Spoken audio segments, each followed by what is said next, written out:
ትሰሚኛለሽ 500 ሺህ ብር ይሰጥሻል ከልጅ አጠገብ ዞር ትያለሽ እንዳንቺ አይነት አመዳም አይደለም ልጅ የሚገባው ይች የምታያት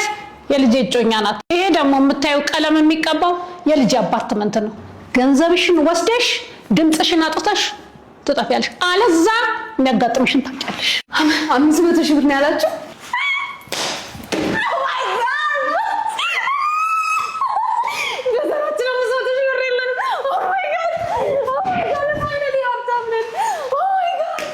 ልጆቹ 50 ብር ያወጣው በእውነት በ65 ብር ደራደር ነበር ማንኛውም ቢዬ ታዲያ የአቢሲኒያ ባንክ የባንክ አካውንቴን እዚህ ጋር ፕሪንት አስደርጌላችሁ ነው የመጣሁት እኔም ደግሞ ያው አካውንቴ ውስጥ ብዙ ጊዜ ረጅም ጊዜ ገንዘብ ከቼበት አላውቅም ደስ የሚለው ደግሞ የአቢሲኒያ ባንክን አገልግሎት በመጠቀም ጊዜ የሚያሸልሙ ኩፖኖችን አገኛለሁ እነዚህ ኩፖኖችን ማግኘት ማለት ደግሞ እጣውስ መግባት ነው ስለዚህ ካሸነፍኩ በየ15 ቀኑ የሚወጡ እጣዎች ማለትም ዘመናዊ የእጅ ስልኮች ፍሪጆች ዘመናዊ ቴሌቪዥኖች የልብስ ማጠቢያ ማሽኖች መሸለም እችላለሁ ትልቁ ሽልማት ደግሞ ሃዩንዳይ ኤሰንት ሴዳን እና ላፕቶፕ ነው ልጁ አጠገብ አልደርስም ሲጀመር ምንም አያወጣም እኮ ምንም